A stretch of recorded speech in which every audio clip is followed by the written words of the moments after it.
Nah khawatir saya kalau ilmu ini sudah hilang, terus ayat-ayat yang biasa tentang kemanusiaan dikira biasa. Padahal ayat ini super, misalnya nikah. Nikah itu oleh Allah, perempuan yang kita nikahin, itu oleh Allah disebut surga. Saya punya bukti, misalnya gini ayat ya, wala tangkihul musyrikati hatta yu'min, wala amatum mu'minatun khairum min musyrikati walau a'jabatkum. Terusannya ayat, wala tangkihul musyrikina hatta yu'minu, wala abdu mu'minun khairum min musyriki walau a'jabakum. Terusannya ayat, ulaika yad'una ilan nar. Para musyrikah yang ingin kamu nikahi karena mereka non muslim atau kafirah atau musyrikah, itu hanya mengajak kamu masuk neraka. Maksudnya ngajak itu kan bisa saja kamu tertarik perempuan tadi sampai kompromi merubah akidah kamu. Terusannya ayat wallahu yad'u ilal jannah. Harusnya dengan perbandingan kamu jangan menikahi musyrikah. Logika perbandingannya kan wallahu yad'u ila nikahil mu'minah. Saya ulang lagi, harusnya muqabalahnya kan wallahu yad'u ila nikahil mu'minah. Allah mengajak kamu supaya menikahi mu'minah. Tapi kata mukminah sama Allah diganti wallahu yad'u ilal jannah. Allah mengajak kamu masuk surga. Ila nikahil mu'minah. Artinya gini, setiap kamu hubungan intim sama istri kamu itu adalah menjadi kamu tidak zina. Jadi kalau kamu tidak zina, barokahnya istri kamu ini penopang kamu masuk surga.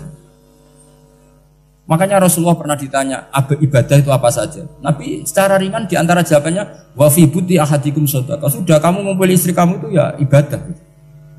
Terus kata sahabat-sahabat, ya Rasulullah ayati ahaduna syahwatahu wa walahu ajrun. Yang benar saja Rasulullah, masa urusan gitu dapat pahala? Nabi jawabannya ya enteng, alai salawa doa fi haromin aka'ana ali wisrun. Kalau dia salah yang dikeloni kan ya dosa. Berarti kalau ngeloni yang benar juga pahala. Berarti istri kamu itu jannah surga. Cuma jannah yang agak aneh karena rewel itu agak aneh. Jadi itu jannah yang agak aneh. Maka supaya jannah ini tidak aneh, kata Rasulullah itu cara bersuami istri itu, kata Rasulullah, halla jariyatan tula ibuka wa tula ibuka. Sebagian riwayat halla jariyatan tudhahikuha wa tudhahikuka. Kamu cari perempuan yang gampang guyon, gampang rileks. Mula abah itu rileks, mudhahaka ya rileks. Saya berkali-kali cerita, saya ini termasuk orang yang nggak pernah diskusi penting sama istri saya, karena takut tegang. Biasanya kalau tegang itu yang suaminya kalah. Jadi saya itu nggak pernah diskusi penting. Saya kemarin mau ke Pasuruan ya, mau ke Peloso itu ditanya mau kemana, ya nggak tahu. Terus pulangnya kapan, ya nggak tahu. Uang kok rohan. Ya saya seneng saja. Nggak roh itu artinya kan bodoh. Orang bodoh itu nggak mukallaf, artinya nggak dosa kata saya. Jadi saya ngambil hikmahnya saja. Anda takut, ditakoi kok jawabannya ora jelas. Ora jelas itu misteri. Memang dunia itu penuh misteri. Pokoknya tak itu. Pokoknya yang kira-kira itu jadi tidak penting. Rasulullah itu kalau debat sama istrinya ya milih gitu, milih mula abah mudhahaka. Saya punya sekian cerita betapa Rasulullah itu rileks ngadepin cemburu-cemburunan. Sayyidah Khadijah tentu orang yang super bagi Rasulullah. Sampai ketika adiknya Sayyidah Khadijah, kalau nggak salah namanya itu Halah itu, kalau datang itu Rasulullah itu menjamu karena mengingatkan suara Khadijah. Kalau muji Khadijah itu sudah langit Rasulullah. Sehingga Aisyah itu cemburu. Bagaimana anda selalu muji Khadijah? Waqad abdalakallahu khairan minha. Allah mengganti yang lebih cantik ketimbang Khadijah dan lebih muda. Maksudnya Aisyah. Kenapa masih muji yang sudah meninggal, tua lagi kan? Gantian Sayyidah Fatimah yang tersinggung karena ibunya ditua-tuakan kan? Itu ketika Fatimah cemburu, mangkelnya sama Sayyidah Aisyah. Mangkel manusiawi loh. Gak usah kamu jadi Syiah terus benci Aisyah itu. Karena kalau kamu jadi benci Aisyah berarti kamu nganggap Aisyah itu salah. Dan itu efeknya di Rasulullah, berarti Rasulullah milih istri yang salah. Makanya kita ini mazhabnya ahli sunnah. Abu Bakar tidak mal'un. Kenapa tidak mal'un? Kalau kamu bilang Abu Bakar mal'un berarti Rasulullah salah pilih teman. Umar tidak mal'un karena Rasulullah pasti milih teman yang benar. Begitu juga milih istri yang benar. Dalilnya tidak usah jauh-jauh. At-thayyibatu lit-thayyibi. At-yabut thayyib tentu Rasulullah. Berarti istrinya pasti thayyibah. Jadi mazhab ahli sunnah dalam mazhab sing jelas-jelas min baini farsi wa damil labanan khalisan sa'iwal lisya. Jadi kalau kamu cari logika gampang saja. Nabi itu thayyib, bahkan at-yabut thayyib. Padahal Kata Allah at-thayyibatu lit-thayyibi. Ya jelas ya. Jadi ini tidak usah dimasukkan hati tentang konfliknya Aisyah dan Fatimah, itu biasa saja.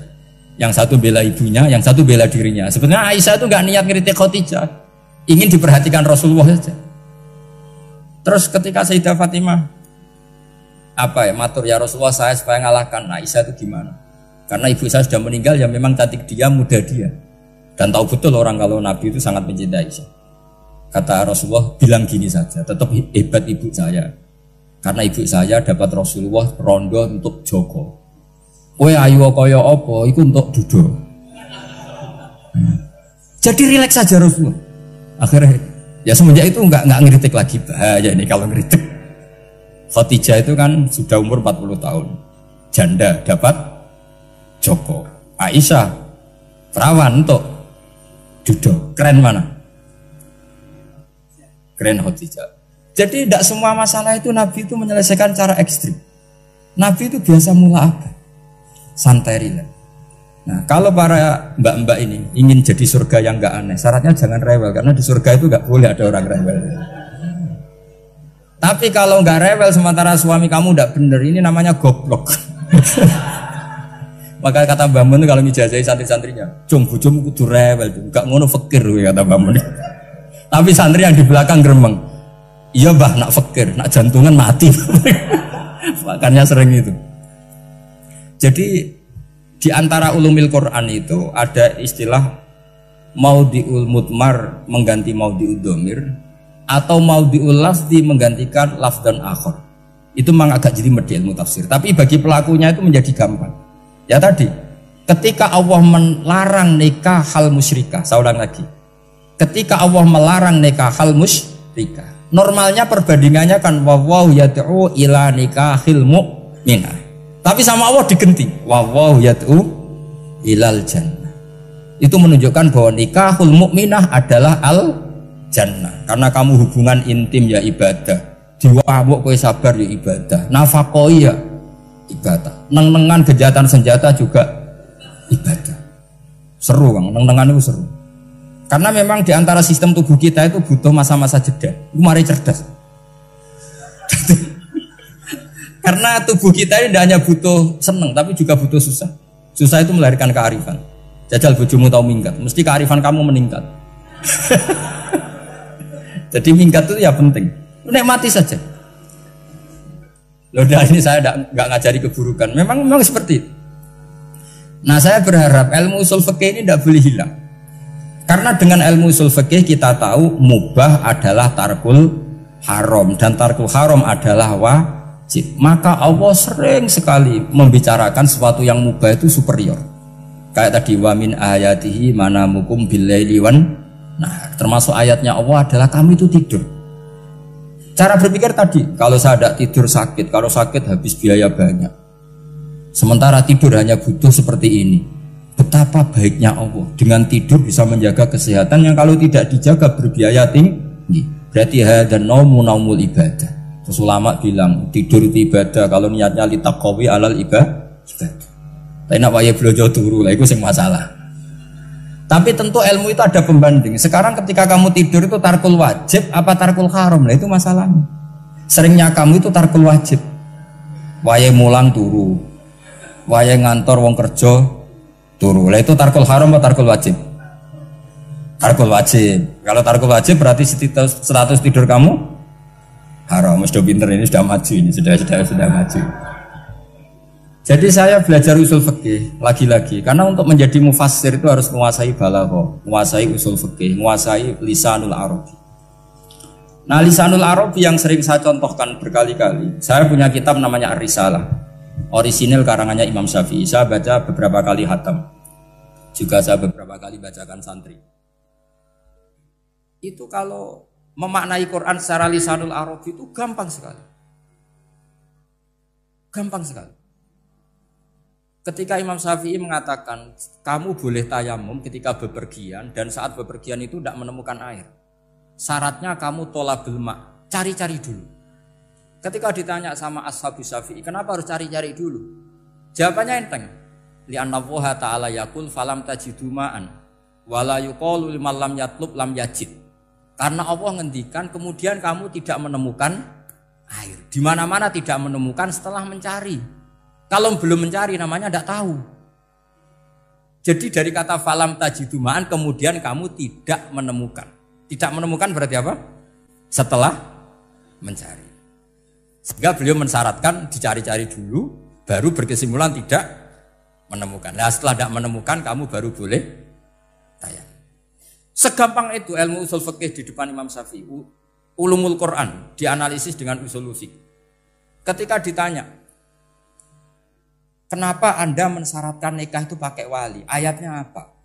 Kalau hadisnya jelas, la nikaha illa biwaliyin mursyidin. Ayatnya apa? Imam Syafi'i secara enteng baca ayat fala ta'duluhunna ayyangkihna azwajahunna idza taradu bainahum bil ma'ruf. Jika wanita yang kamu waleni, saya ulang lagi, jika perempuan yang kamu walikan, misalnya kamu punya anak yang umur 20 tahun ingin nikah sama seseorang. Seseorang ini layak. Ya misalnya kiai ya apal alfiyah. Tadi kata Mbah Mus itu muridnya Mbah Khalil itu alfiyah diwolak-walik apa. Saking seringnya belajar alfiyah kata beliau sampai santri apal alfiyah wolak-walik tapi ra roh carane jamak kosor. Karena dulu pondoknya mau pondok nahwu. Jadi kayak di ngelirap itu. Tonggone nganti apal fa'ala yaf'ulu fa'lan. Cinone weh apal saking bedino itu ujiane ra selawatan fa'ala yaf'ulu fa'lan wa ma fa'lan wa fa'ilun. Jadi pondok ya macam-macam. Itu saya tadi sampai mana itu? Tentang apa? Wali nikah tadi. Di bab fikih, saya ulang lagi di bab fikih. Itu kata Allah, jika perempuan yang kamu walikan itu ingin nikah, fala ta'duluhunna, jangan kamu larang. Kata Imam Syafi'i, kalau seorang wali tidak punya hak mewalikan, maka larangan jangan menghalangi itu tidak ada gunanya. Misalnya gini, Zaid itu tidak punya utang saya ulang lagi, Zaid tidak punya utang saya. Memang ini ilmu logika, Zaid tidak punya utang saya. Terus sampean bilang ke saya gini, Gus Bah, Zaid ojo tageh. Itu omongannya wong aneh apa enggak? Aneh kan? Tapi kalau Zaid punya utang saya 1 juta, terus kamu menasihati saya, Gus Zaid ojo tageh. Benar apa enggak? Wali itu punya hak melarang. Saya ulang lagi, wali berarti punya hak melarang putrinya tidak nikah. Jika diperintahkan Allah, kamu jangan pernah melarang. Berarti punya hak melarang. Kayak tadi, Gus ojo tageh, berarti aku dia hak nageh. Misalnya otoritas bandara ATR, pesawat Boeing sekian-sekian Lion, bolehkan landing di sini. Karena operatornya punya hak melarang. Juga punya hak mengizinkan. Tapi kalau orang lain kamu bilangin, pesawat Lion nggak boleh landing di Semarang. Orang lain yang nggak terkait dengan otoritas itu, aneh nggak omongan itu? Aneh. Kalau wali dilarang menghalangi perempuan ingin nikah harus memberi izin maksudnya, maka berarti wali punya hak menikahkan. Paham yang saya maksud? Makanya Imam Syafi'i mensyaratkan seorang perempuan yang nikah harus pakai wali. Jadi segampang itu. Kitab Ar-Risalah menerangkan ulumul Quran. Dan dalam banyak hal ulama dulu itu, makanya saya tadi berjanji, karena Quran itu bisa kamu baca fase, kamu dengerin suara enak ya enak, kamu dengerin logika yang enak ya enak. Jangan sampai kamu udah dua-duanya. Suaranya sudah ada enak, logikanya tidak enak, itu kacau namanya.